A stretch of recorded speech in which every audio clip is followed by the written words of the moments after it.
Well, let me start again just by saying thank you. I just can't say that enough. Thank you to Central Lutheran for the honor of being able to bring the Cairo lectures this year. I'm grateful to the members of the Cairo committee and let's see. Ben has been very helpful to me in all of the arrangements and keeping in touch with Reed and Aaron and with Elizabeth and with Gary. Thank you so much for all of the work that you have done as a committee to bring this together. And again, I would like to say thank you to our dear friend Chuck, who actually was the one who twisted my arm to say yes to doing this a couple of years ago, and it's been a real blessing for me, and I'm just so sorry that he can't be here with us to share that. So the gift of faith and the potential of human participation. In this lecture today, I'm going to do a little bit of summary, or well, a lot of summary actually of where we've been over the past 3 days, but hopefully with some additional applications that will be useful to us. It's not as long of a lecture as I've had before, so you can breathe easy. It would be unthinkable, I think, in a lectureship within a Lutheran setting and context not to consider this distinctive Lutheran focus upon faith as a gift. This emphasis upon the origin of faith as a divine gift in contrast to human potential or ability, as you know, crops up repeatedly in Luther's own writings. Perhaps not so much as polemic against the notion of human faith potential, but rather as a foundational affirmation of divine initiative, of grace and empowerment. Further, the tenet of faith as a gift has, in the time since Luther, become a cornerstone of Lutheran theology. This is most certainly true. My interest in this lecture, however, is not to explore the theme of faith as a gift in Lutheran theology per se, or in the writings of Luther himself.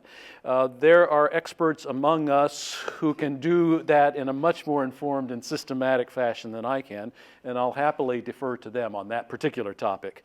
Rather, what I want to consider here today is whether in our studies over the past 3 days, we've learned anything about the nature of faith and unfaith that contribute to this idea of faith as a gift. I begin this lecture with a confession. I didn't start out in a Lutheran church or with any familiarity really of the Lutheran tradition.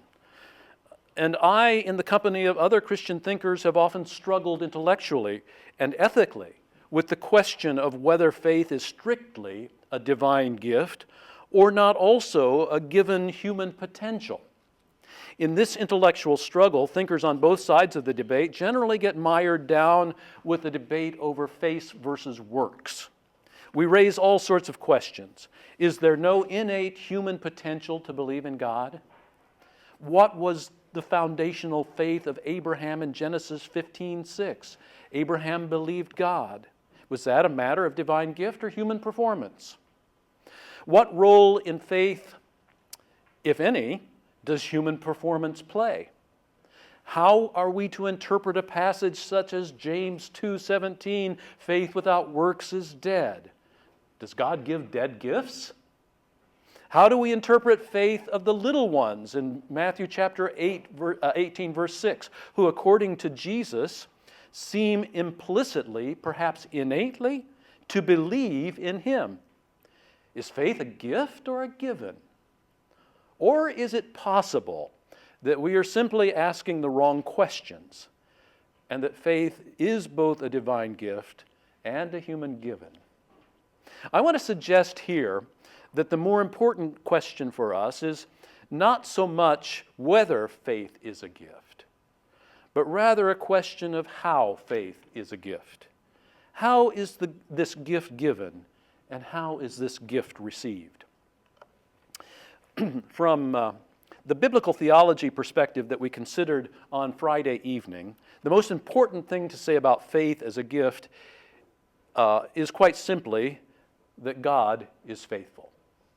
God is absolutely faithful. God's faithfulness is the foundation of all other faithfulness.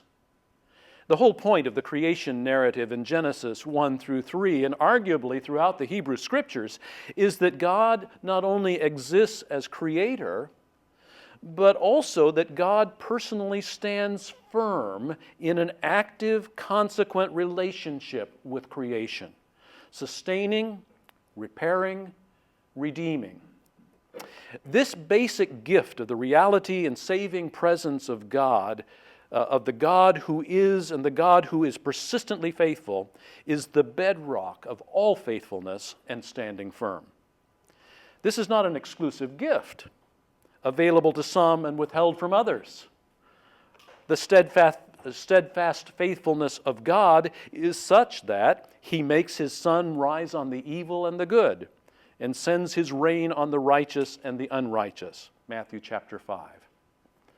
This is the God who is not far from anyone, so that everyone who searches, even blindly gropes around for God, is sure to find God. For in Him we live and move and have our being. Indeed, all people in all places and in all life circumstances are God's offspring, God's children, as we read in Paul's sermon in Athens in Acts chapter 17. Faith is a gift because God is absolutely faithful in relationship to God's creation. And even and perhaps especially when God's creation is in crisis, when God's creation is guilty of rebellion, when God's creation is guilty of unfaith, God still provides bedrock, foundational faithfulness. God doesn't jump ship. That's one way that we understand faithfulness as a gift. God is faithful. A second way that we have seen the faith functioning as a divine gift emerges from our exploration yesterday morning about faith as a foundation. And here I'm going to use these images again. Some of you who will remember the Lenten series devotions from not this past year but the year before might have seen this image. I think there were 3 or 4 of you who looked at it. I know that Ben saw it. So this is what I used yesterday morning to illustrate the whole idea of foundation. This is a picture that I've taken of a building site just directly across the street from our apartment in Tübingen. This picture I took, it's been almost 2 years ago. When we first moved into our apartment, this area over here was just a big hole in the ground with bulldozers and dirt movers and all of that. And what you see right here now is you see a foundation. It doesn't look very sexy, but that's what it is. It's a foundation, a bunch of concrete. To the left over there is an artist's or an architect's drawing of what is going to come on that foundation. And this, in my Lenten lecture, I was already thinking about the Cairo lectures at the time. In this Lenten lecture, I pointed to that foundation as really how we can understand faith. It's something that we can build upon. It's a foundation that stands firm for something that is coming. Now, just a couple of weeks ago, this is the picture that I took there. You would never have noticed it from the early time, but this is what's there. After a lot of noise and a lot of hammering and cranes running and things like that, here it is. It's still got some scaffolding on it. It's not quite done, but it's a lot more there than it was when it was just a foundation. And so this was the idea that I was bringing yesterday morning in our lecture, that if we can understand faith as this concrete, it's a very real, very concrete, tangible foundation, then this is what is to come. Faith is the foundation of things hoped for. And that in a nutshell was my lecture yesterday. And this is a gift. The foundation, that foundation is a gift for us, because that foundation is something that God lays. We challenged yesterday the popular translation of that noun in Hebrews 11:1, which if you look in your Bibles, it's mistranslated, I guarantee you. It often reads faith as the assurance of things. No. That word that you see, assurance or confidence, in the English text, the Greek word, I argued yesterday, refers to that foundation, that underlying, concrete, tangible foundation that something is built upon.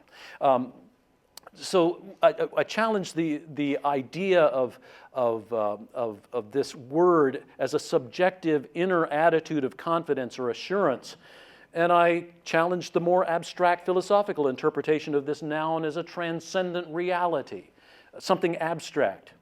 And I proposed instead the more literal meaning of the term as a firm foundation. And there's strong philological support for this definition of the word from the way that it's used in the Greek Old Testament, and even stronger theological support for its understanding in Isaiah 28:16, a passage that I brought in there where the prophet talks about God laying a foundation stone in Zion. And that foundation stone was the basis for faith, the basis for believing. So all of this together points us to the fact that this foundation, which is faith or faithfulness, is a foundation, again, that God has laid. It's not something that we have laid. We don't lay the foundation. God has laid that foundation for us to build on. There's no human contribution to the foundation other than the human contribution of Jesus. The definition of faith in Hebrews 11:1 as foundation then points us again to the absolute faithfulness of God, which provides the firm and reliable foundation of things hoped for and of things yet unseen. Now, in the context of the Hebrews epistle, it's further significant that this Greek word that we translate foundation has direct implications about Jesus. This rare Greek noun is used 3 times in the letter to the Hebrews, occurring in Hebrews 1:3 and followed by the second instance in 3:14. And we see in those instances that this foundation word, draws its meaning from the person and work of Jesus Christ. Thus, when faith is identified as foundation in Hebrews 11:1, we should also understand this in the context of Jesus Christ, his person and his work. Hebrews 11, as we talked about yesterday morning, the so-called faith chapter of the Bible, functions as a kind of a hymn of praise to faith, or to faithfulness, so to speak. Faith is the object of this praise. This chapter 11 of Hebrews is bookended by 2 further important statements about faith that provide the context for the many uses of the word throughout chapter 11. In Hebrews chapter 10, verse 38, the author quotes from the familiar passage in Habakkuk 2:4, which is quoted here as, "My righteous one will live by faithfulness."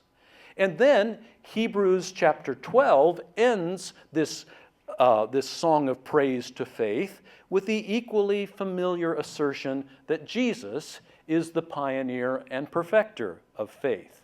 And again, if you weren't with me yesterday morning, let me encourage you to go into your Bibles, and where you see that Jesus is the pioneer and perfecter of our faith, just cross out that word "our." It's not in the Greek, and it's not in the sense there. Jesus is the pioneer and perfecter of faith itself. So Jesus, then, from Habakkuk 2:4, is God's righteous one who lives by faith. And Jesus is the one in chapter 12 who is the pioneer, the beginner, and the completer of faith. Jesus is God's righteous one. The pioneering and perfecting of faith is explained in the light of the Christ event, the saving activity of Jesus, who for the joy set before him endured the cross, despising its shame, and has taken his seat at the right hand of the throne of God. Jesus' own faithfulness as God's righteous one is itself the faith of Hebrews 11:1, indeed the faith of the entire chapter, which in turn is the firm foundation of the things that we are hoping for, things yet unseen. The person and work of Jesus, that concrete activity, his life, death, and resurrection, this is the ultimate expression of God's faithfulness in relationship to God's creation. The ultimate gift which provides a firm footing in a time of crisis. The faithfulness that Jesus pioneers and perfects is nothing other than the very faithfulness of God. The one who stands firmly planted on that foundation is not swept away when the chaos of crisis comes along. Okay, that was yesterday morning. Here's another thought. In the context of Hebrews chapters 10 through 12, the faithfulness of God that is pioneered and perfected in Jesus is the foundational gift of faithfulness to which the so-called elders listed in chapter 11, Abraham, Isaac, Noah, Moses, Rahab, and so on, all of these witnesses bear witness to Jesus. Hebrews chapter 12, verse 1 refers to them as a cloud of witnesses that surrounds us, encouraging us to cast off every hindrance and the sin that so easily entangles, for us to run with perseverance the course that is set before us, and to keep our eyes fixed on Jesus, who tells us what faithfulness is. This leads me then to a third observation about how faith functions as a divine gift. Faith is the gift, it's a divine gift of the witnessing community.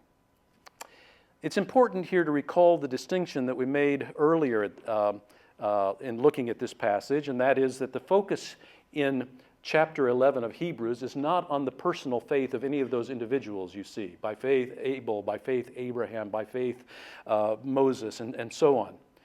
It's not focusing on their faith. We don't find that, we never find that personal pronoun, my faith, our faith, their faith, his faith, her faith. It's just faith that they are bearing witness to.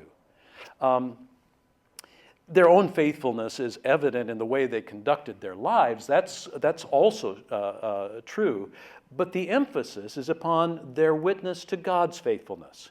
And we see that most explicitly indicated in Hebrews 11:11, where Sarah is said to have regarded God to be faithful as the one who keeps a promise. The harmonious witness of a community of faith to the faithfulness of God is perhaps one of the most important ways, I think, that faith functions as a gift. And this comes down on our shoulders as a part of that great cloud of witnesses. If we seek help for our unbelief in a time of crisis, the cloud of witnesses that surrounds us is perhaps our best first reference point. The author of Hebrews points us in this direction directly prior to his hymn in praise of faith in chapter 11, when in Hebrews chapter 10, verse 23, he reminds us, first of all, that the one who promises, that is God, is pistos. God is faithful. And then the author of Hebrews encourages us, first, to consider how we might spur one another on to love and good works, and second, not to neglect gathering together in community. That's no accident that these admonitions are coming here. The faithful witness of the community of God's people to the faithfulness of God is itself a gift of faith to everyone whose life is touched by that community.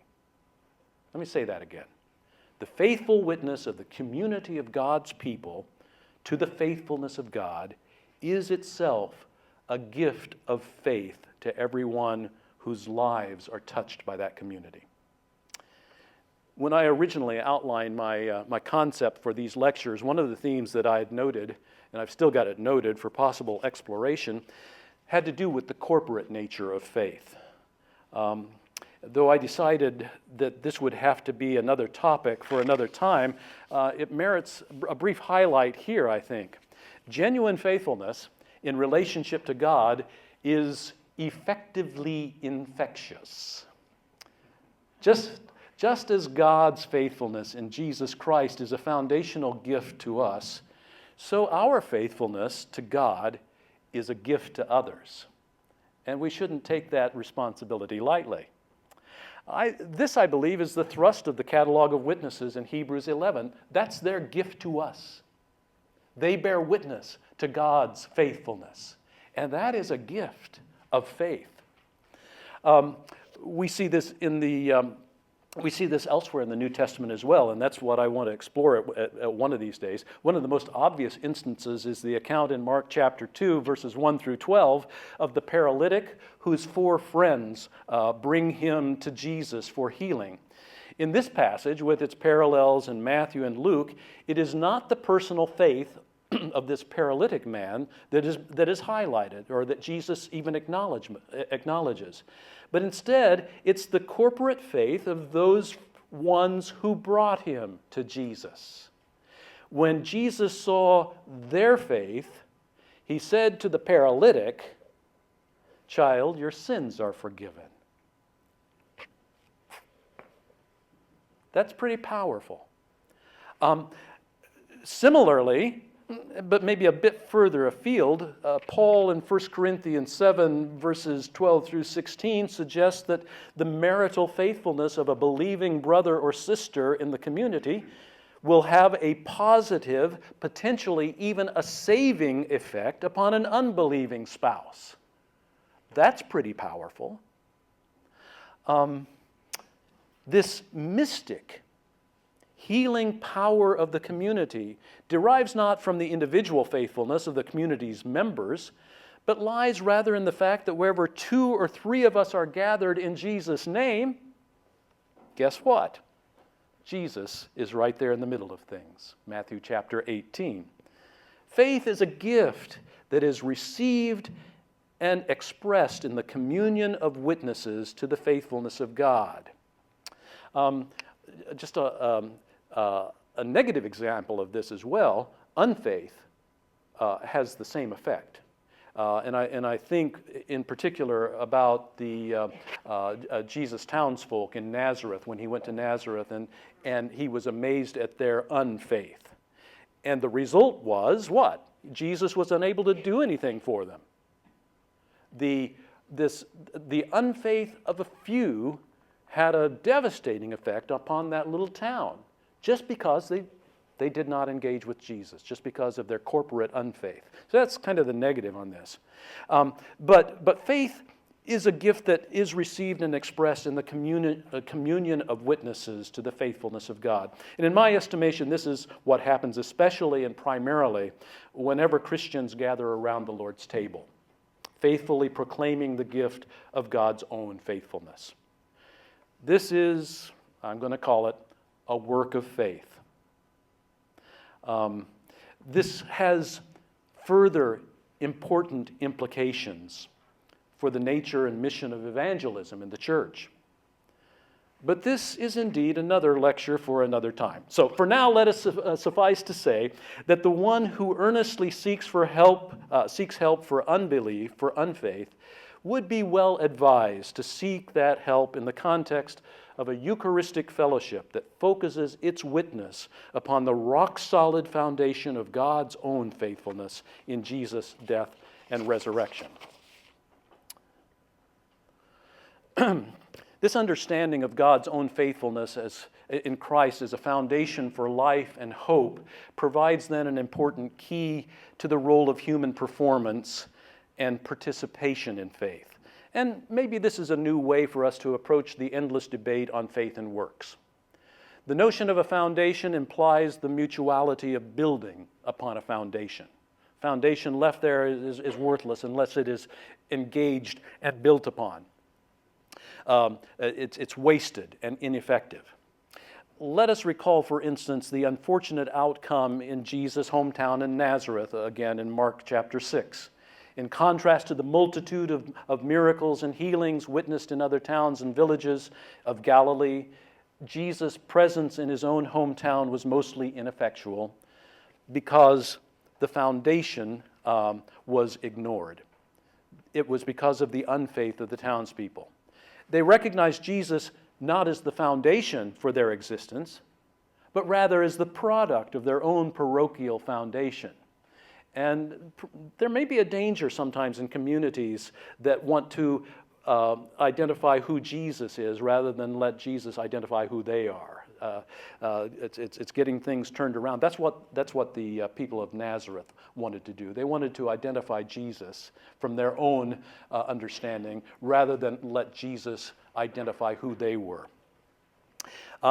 In other words, they took offense at Jesus and refused to engage seriously with him. On the other hand, the witness of the patriarchal and matriarchal elders of Hebrews 11 is a consistent witness to the mutuality of faith. God's faithfulness is their firm foundation, and their lives, as we know from the Old Testament examples that are called up here, their lives demonstrate how they stood firm upon that foundation. Reed mentioned this yesterday morning, but I'll mention it again. In my work over several decades, I have come to employ the language of engagement to describe the nature of human faith. Faithful engagement with God is an all-encompassing enterprise. It is an engagement of heart and soul and mind and body and strength. Everything that we are engages with God. Engagement implies reciprocity and mutuality, a back and forth.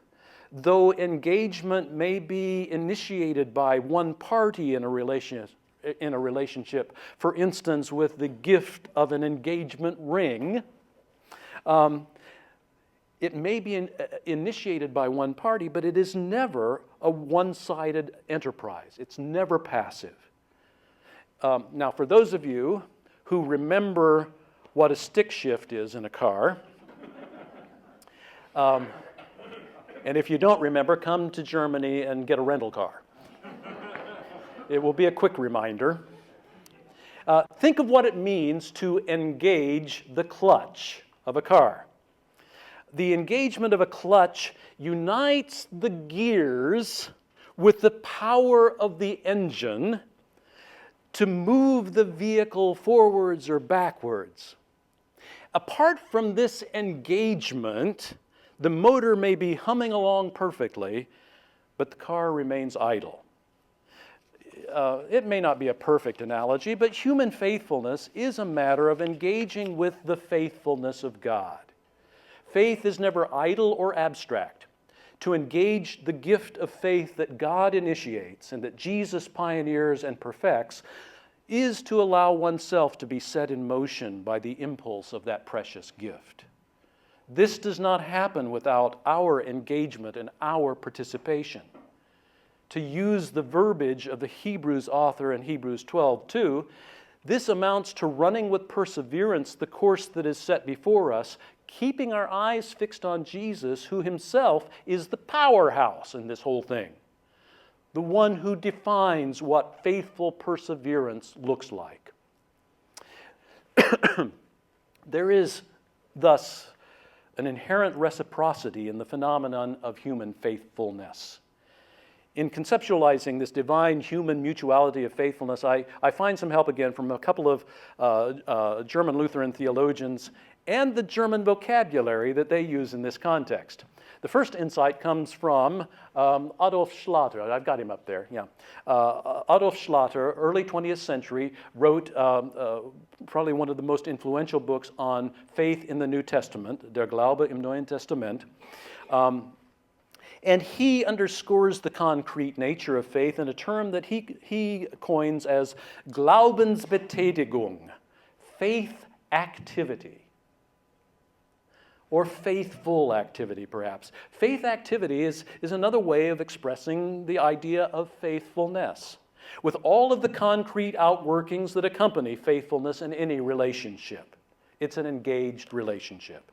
There is thus no dichotomy between faith and works when both terms are understood properly from a biblical theological perspective. For Schlatter, faith activity is rooted in the activity of God Himself, which underscores the nature of even human faith activity as a gift. We're not doing our own work, we're doing God's work that God is already involved in. Human faithfulness can be understood as a matter of participation in a work which is already set in motion by God's own faith activity. It's a matter of faithful participation in the work of God. And we might think here also of the passage in Ephesians 2:10 where we read that we are God's own handiwork, created in Christ to participate in the good works that God had prepared in advance in order that we might participate in them. They go together. Another German theologian, Axel von Dobele, and the title of his book is one that I really like, Faith as Participation, Glaube als Teilhabe. Axel von Dobele also rejects any antithesis between faith and works in Pauline theology and describes human faith as the dimension whereby people willfully and actively participate in the work of God. This human participation with God is possible, so von Dobele, through God's own faithfulness activity, through God, whereby personal relationship is established. Now, a second insight into the mutuality of divine and human faithfulness I take from a current colleague at the University of Tübingen, Professor Michael Tilly, and his application of the German vocabulary of Gabe and Aufgabe. Yeah, I've got it up there. Gabe und Aufgabe. The word Gabe in German is the word gift. And Aufgabe, obviously derived from that root word gift, means a task, a duty, assignment, some piece of work, and so on. Etymologically, the point is clear here. The responsibility and work derive from the gift. In his essay on the term faith in rabbinic literature, Tilly indicates that the ancient rabbis understood Israel's most basic confession of the one God of Israel, and with this confession the understanding of a pre-existent Torah, to be a matter of Gabe and Aufgabe, gift and work. And central to their idea of faith was that the Jewish people understood themselves to be a quote-unquote tool of God's activity in history, a tool of God's activity in history. Their trust in the divine providence was based on a consequential belief that the resurrection of the righteous, belief in the resurrection of the righteous and the prevailing outcome of God's justice. The idea of a tool in the hands of God denotes an active engagement with God's work of justice, and it underscores the nature of the mutuality of faithfulness as a matter of divine gift and human participation. With gift comes engaging and engaged responsibility. And it is the gift itself that enables and empowers the engagement. Apart from Gabe, there is no Aufgabe. Apart from gift, there is no work. As I conclude this series of lectures, it's important for me to concede that we've only scratched the surface on the topic of faith in biblical perspective. I've wanted to highlight something that often goes unhighlighted, and that's what I've focused in on. In my focus upon faith as a firm, steadfast, engaging relationship with God, there are many nuances of the faith terminology that are present in both testaments that we have not explored or highlighted. Regardless of the nuance, however, inherent to the concept of faith is the possibility of unfaith, particularly when outward circumstances and realities create the inevitable strain on relationship. At the end of the day, This understanding of faithfulness as divine gift offers perhaps the best help of all for our nagging unbelief. How does it help my unbelief that faith is a gift? The answer is quite simply, faith is what God provides. It is thus possible to have faith and to live faithfully when I personally have nothing to bring to the table. This gift of divine faithfulness is not a guarantee against unfaith or against hard-heartedness against God, but it is an infinite and inexhaustible source of help for those who turn and grope to find God and who seek to stand firm in relationship with God in the midst of crisis. Thank you so much for your attention over these times, and we've got some time now for some questions and comments.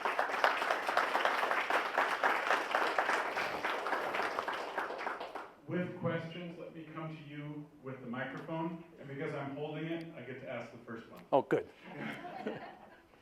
I'm curious if you could talk about your point about the concreteness of faith with the relationship of gift, with the concreteness of gift, if there is a relationship between those two things.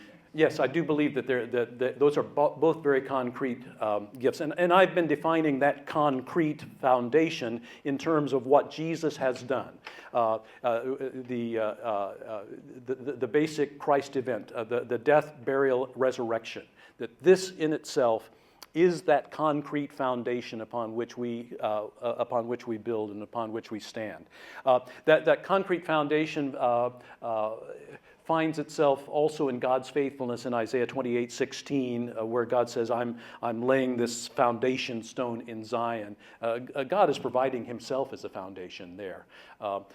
That seems a little bit more abstract, but God is working among his people all along, and the culmination of this work, the pioneering and perfecting of this faithfulness of God, we see concretely in Jesus Christ. And we participate in that concretely when we are baptized with water into Christ, when we eat the bread and drink the cup. There's that sacramental participation as well.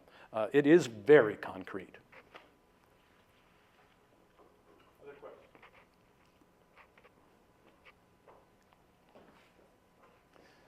I'm getting all the theologians here. Sorry. I don't want it to drop here. I want to insert another question about the connection between, I was thinking about the concreteness of that gift.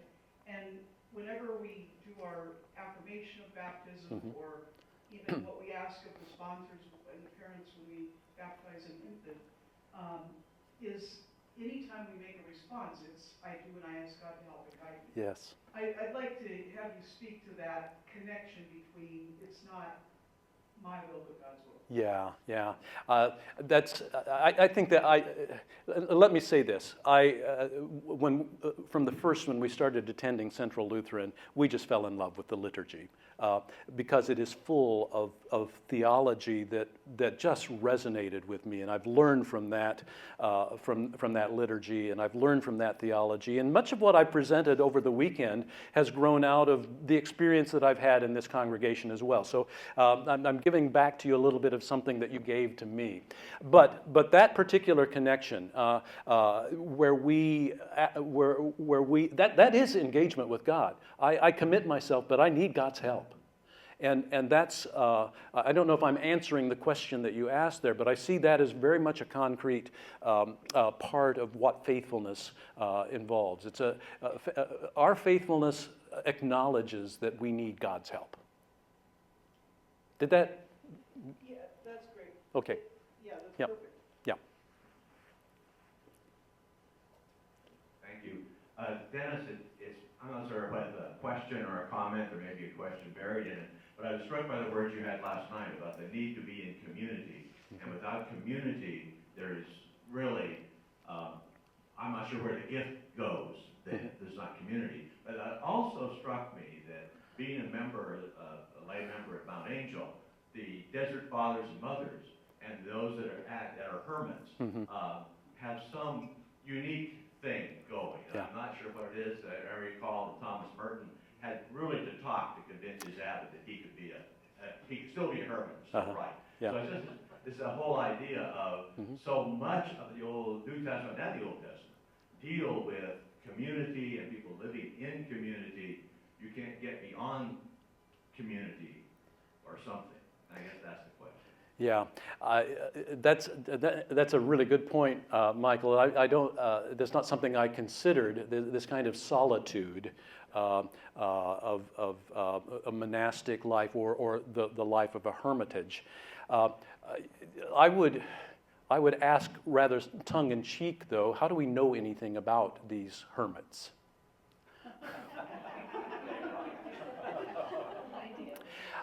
I just point that out. I mean, this is a spiritual discipline for them, and I think it's a valid spiritual discipline. This idea, but it's not something for everybody. But I would argue that even though they have chosen this life of solitude, they choose that within a community of faith. And I don't think they're isolated from that. It may be more of a mystical union, and there's a lot of mystic going on with that. Yeah, yeah. This is more of a comment to say that in some ways thank you in the sense that you're so often encountered by people who question, like, you know, who unbelievers say, and that's always the term faith has always been my way to explain that, but it's a difficult thing to explain just by saying that it's just faith because. Yeah. And so I thank you for that. I also just wanted to comment that I'm proud that, you know, our mission is to be the handmaid of Jesus, which I feel really just plays into exactly what you're talking about. Yeah, yeah. Let me come back to the point that I made yesterday morning at the start from my conversation with Sally. I'm going to talk about Sally again, even though she didn't give me permission.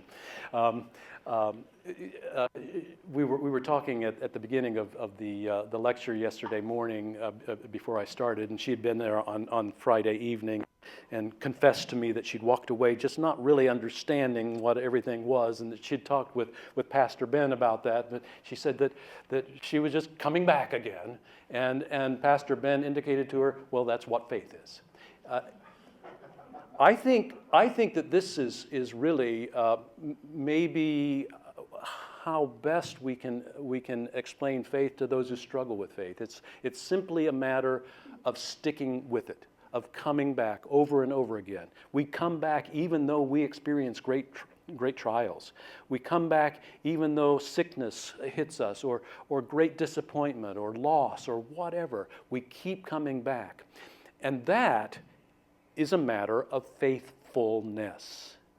And it may not be so much a task that we have of explaining that to our friends and family and others, but simply bearing witness by the fact that we keep coming back.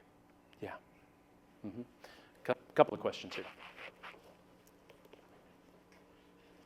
Thank you. Oh, It's on. sorry about the voice. Thank you, Sally and Dennis, for your answer to that, because between like personal loss and stuff that's going on in the world and everything, I'm never 100% sure that I really do believe.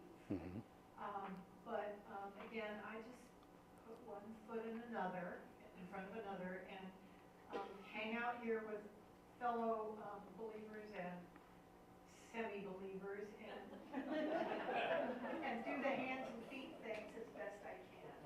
So I really appreciate that insight. And I will speak what I recall from yesterday, the word of blessing that Jesus gave on the followers of John the Baptist when he sent them away and said, "Blessed is everyone who doesn't abandon ship." There's a blessing in that. Yeah. This is more of a comment, but it helped me a lot. It's just one of my notes from another sermon, another church. Yeah. But it says, what matters is the object of our faith, not the strength Yes. And He is ultimately our strength. Yes. Yes. Yeah. And my adjustment to that, I agree with that. My adjustment to that is Jesus is our strength, but He's also that foundation rock, and it's because He's the foundation rock for us that we are empowered. Then, yeah. Mm-hmm. Other questions, comments? We have one over here. Yes. Maybe just one more. I have to preach again, and this has been a long weekend. First of all, just thank you to this community for being here. I would definitely say the concept of the showing up as an act of faithfulness, kind of regardless of what is felt, is very resonant for me in this time and in this season. But my question is, in that space, as we think about being a community filled with people probably at different points in their journey, with different feelings about how strong their faith may be. Yeah. What is the role of the community? What is the role of the liturgy in holding that foundation of faith for people that feel like they're being led anymore? Yeah, that's a really good question, and again, I will say this is one of the things that I've appreciated about the worship at Central Lutheran. There is that strong foundation of liturgy that keeps bringing us back to the center, which is the celebration of the Eucharist, where we meet with Christ. That's the witness. That is the faithful witness of the community, and I think that's really an important role of our own faithfulness. You know, there are a lot of churches today, even in the Lutheran tradition, that want to celebrate worship in other ways that is not Eucharistic. At least, you know, they don't. That's not the central part of all of their worship, and there are many churches that are not Lutheran who don't even, they don't even think about that, and there's no real witness to the foundation in those worship services. They think that by being contemporary and catering to the desires of the people around, that they're serving those people. I disagree with that entirely.